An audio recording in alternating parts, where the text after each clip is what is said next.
Hello everyone, welcome back to my YouTube channel Edge Rocket. Friends, ये unit 2 है process of knowing. तो इसमें हम 4-5 टॉपिक ये सब करने वाले हैं। तो आइए सबसे पहले हम देखते हैं कि क्या दिया हुआ है इसमें। देखिए फ्रेंड्स, प्रोसेस ऑफ नोइंग जो मेन है वो हम पढ़ते हैं। फर्स्टली नॉलेज क्या है फ्रेंड्स, अभी हमने पीछे पूरी वीडियो उसकी बनाई है, आप सबने देखी भी होगी अगर आप सीक्वेंस से चल रहे हो तो नॉलेज जो क्रिएशन है वो एक स्पाइरल प्रोसेस में आ जाता है फ्रेंड्स। नॉलेज एक कंटेक्चुअल है, यानी किसी कंटेक्स्ट के संदर्भ में होती है, जिसका मतलब है सेम रियलिटी जिससे can be viewed differently depending on the context from which one sees it. जो इंसान जिस कॉन्टेक्स्ट से उसको देख रहा है उसके लिए नॉलेज वैसी ही हो जाती है। आफ्टर दैट जो प्रोसेस है नोइंग का वो एक पर्सनलाइज्ड है या इंडिविजुअल टास्क है। हर कोई अपनी अपनी नॉलेज खुद से गेन करता है, अपने तरीके से गेन करता है, उसका एक्सपीरियंस उसे इन्फ्लुएंस करता है और अनइंटेंशनल जो कॉन्टेक्चुअल क्यूज होती है वो भी उसे इन्फ्लुएंस करता है।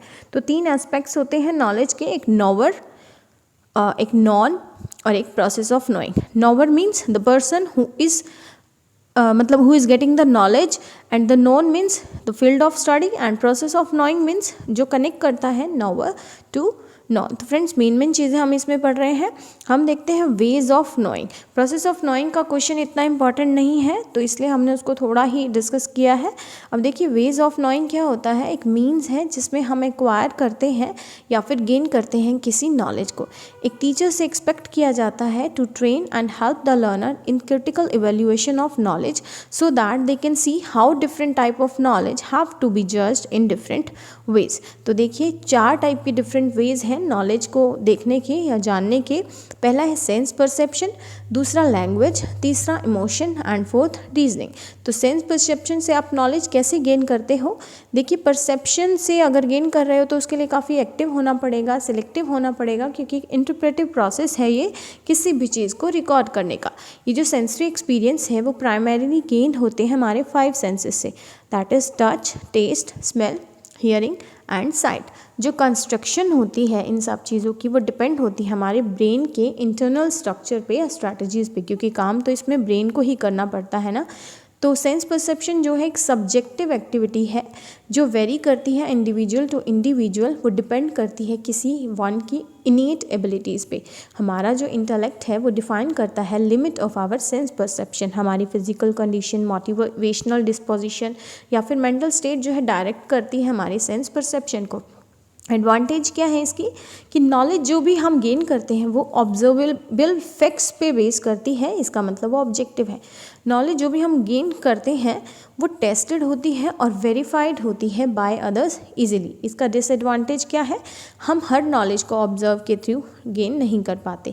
एक लिमिटेड सेंसरी लिमिट्स होती हैं इस जो हमें मिसलीड भी कर सकती हैं। इसका मतलब कई बार आपने सुना होगा ना, कई बार आंखों देखा हुआ भी सच नहीं होता, तो इट मीन्स वो मिसलीड होने की कगार पर होती है।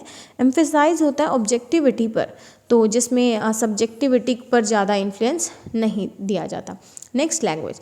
लैंग्वेज के थ्रू कैसे नॉलेज गेन करते हैं? देखिए लैंग्वेज एक मीडियम है जो कन्वे करता है knowledge from one individual to the other. तो ये इंटीग्रेट करता है नॉलेज जो भी एक्वायर करते हैं हम वेरीड सोर्सेज से एट वेरीड प्लेस। तो लैंग्वेज जो है अलाउ करती है for articulating knowledge and integrating various dimensions of knowledge. तो friends according to discourse theory तो लैंग्वेज जो है वो यूज होती है in constructing reality, while knowing जो है one modifies the thinking which happens through social interaction. हर किसी की नोइंग अलग हो जाती है, अकॉर्डिंग डिपेंड करती है उनके सोशल इंट्रैक्शन पे। Different members in a social group come from a different context, तो इसलिए better understanding of the world मतलब वो डेवलप करते हैं। Whenever a dispute arises over knowledge claims what is that issues is not only the fact of matter but also the logic और reason given for the acceptance of that facts. तो next क्या है, emotion. Emotion भी काफ़ी powerful role play करता है हमारे thoughts को शेप करने में, हमारे बिहेव को इन्फ्लुएंस करने में। वाइल देखिए इमोशन क्या है, वो की है to self understanding and to understand the world.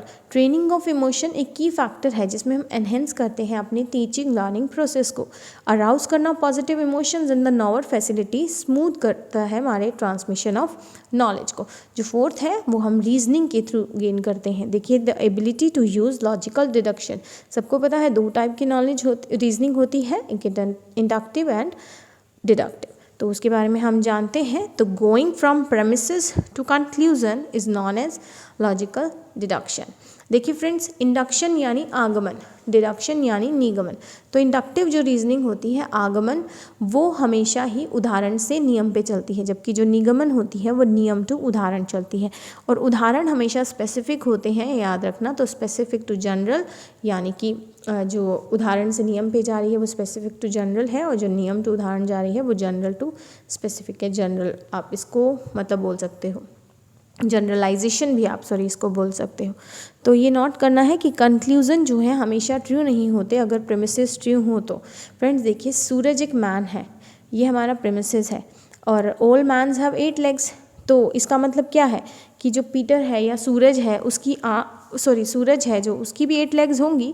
तो एक वैलिड कंक्लूज़न है हाँ कि सूरज की 8 लेग्स होंगी, लेकिन जो रियलिटी है उसमें किसी भी इंसान की 2 टांगों से ऊपर नहीं होती। कंक्लूज़न के हिसाब से, जो प्रेमिसेस के हिसाब से आपका कंक्लूज़न ओके है, लेकिन वैलिडिटी या लॉजिकलिटी के हिसाब से ये ट्रू नहीं है। ये हमने एक लास्ट वाली वीडियो में भी देखा था।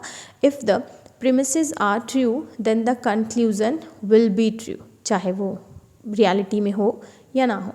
नेक्स्ट जो है फ्रेंड्स वो है classroom as a space for collaborative construction of knowledge. देखिए, एक जो इंडिविजुअल है वो फॉर्मल जो सेटअप होता है उसके थ्रू क्लासरूम में ही अपनी नॉलेज को गेन करता है। तो कोलैबोरेटिव वे में गेन करता है, अपनी नॉलेज को कंस्ट्रक्ट करता है। कैसे? पीयर टू पीयर, या फिर किसी भी लार्ज ग्रुप में या छोटे छोटे ग्रुप बनाकर। देखिए, इन्वॉल्व करता है स्टूडेंट्स को जो वर्क करें इन पेयर्स या फिर स्मॉल ग्रुप, ताकि वो किसी भी कॉन्सेप्ट पर डिस्कस कर पाए, या कोई प्रॉब्लम अगर अराइज हुई है तो उसका सॉल्यूशन फाइंड आउट कर पाए। तो फ्रेंड्स यहाँ पे एक देखिए, ये चीज़ क्या करती है, जब हम ग्रुप में बात करते हैं तो डेवलप करती है हमारी हायर थिंकिंग स्किल को, हमारी क्रिटिकल थिंक जनरेट करती है। और यहाँ पे 2 टॉपिक हैं, cumulative talk and exploratory talk. देखिए, कम्युलेटिव टॉक क्या होता है? जो कोऑपरेटिव इंटरेक्शन होता है, जो वैल्यू करता है एक दूसरे के कॉन्ट्रीब्यूशन को, शेयर करता है उनकी पावर और कंट्रोल को, और करेक्टराइज किया जाए ऐसी इंटरेक्शन को, तो वो कम्युलेटिव टॉक होती है। आफ्टर दैट एक्सप्लोरेटरी टॉक क्या होती है? जो हेल्प करती है इन ए कलेक्टिव इंटरेक्शन। तो मिलजुल कर जो एक्सप्लोरेशन की जाए, किसी भी बात को आगे बढ़ाया जाए, तो एक्सप्लोरेटिव टॉक वो मानी जाती है। अब जो नेक्स्ट है वो है रोल क्या होता है of teachers in knowledge construction. तो क्लासरूम एक ऐसा प्लेस है जहाँ पे इंक्वायरी होती है, को कंस्ट्रक्शंस होता है किसी भी नॉलेज का। तो कंस्ट्रक्टिव क्लासरूम में टीचर का रोल होता है कि वो प्रॉम्प्ट करे और फैसिलिटेट करे अपने डिस्कशन को, और गाइड करे लर्नर्स को, ताकि वो क्वेश्चंस पूछें और अपना जो कोई भी प्रॉब्लम है या कोई भी चीज़ है उसका कंक्लूजन वो खुद से ड्रॉ कर पाएँ किसी भी सब्जेक्ट का। तो friends, each learner is actively involve होता है इस कंस्ट्रक्शन ऑफ नॉलेज में, ताकि वो अपनी ओन अंडरस्टैंडिंग बना पाए ऑफ द कंटेंट। तो टीचर हेल्प करते हैं लर्नर्स को एक्सपेरिमेंट करने में, उनको एनकरेज करते हैं कि वो मल्टीपल अप्रोचेज़ यूज़ करें किसी भी प्रॉब्लम को सॉल्व करने में, उनको अपॉर्चुनिटी प्रोवाइड की जाए।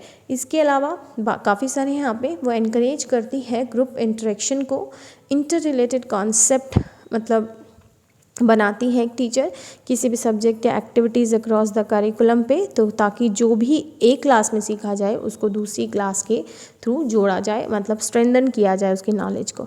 तो प्रमोट करती है एक एक्टिव लर्निंग को, जिसमें बच्चा एक्टिवली पार्टिसिपेट करता है। रेंज ऑफ एक्टिविटीज़ प्रोवाइड करती है with in a classroom, encourage करती है कि एक स्टूडेंट जो है कनेक्ट कर पाए, समराइज कर पाए अपने कॉन्सेप्ट को by analysing, predicting, justifying and defending अपने ही आइडियाज़। स्टूडेंट्स ऑटोनॉमी जनरेट करती है, उनके जो इनिशिएटिव्स होते हैं उनको एक्सेप्ट करती है, एनकरेज करती है, उनमें इंडिपेंडेंट थिंकिंग जनरेट करती है। कॉन्सेप्ट जो है रियल वर्ल्ड प्रॉब्लम से लेकर आती है, ताकि बच्चे की हायर ऑर्डर थिंकिंग स्किल जो है वो जनरेट हो पाए, और स्कैफोल्डिंग प्रोवाइड करती है जब भी उसको नीडेड हो। देखिए, स्कैफोल्डिंग प्रोवाइड एक मोर सिस्टमेटिक अप्रोच है ताकि लर्नर को सपोर्ट किया जाए, उसके टास्क को फोकस किया जाए, एनवायरनमेंट को ध्यान में रखा जाए, और टीचर लर्नर सब पर मेन मतलब सब इसमें इंपॉर्टेंट होते हैं। स्कैफोल्डिंग प्रोवाइड करती है एक टेम्परेरी फ्रेमवर्क जिसमें लर्निंग को सपोर्ट किया जाता है, learning and learner while teaching learning जो हैपनिंग हो रही होती है क्लास में उसके दौरान।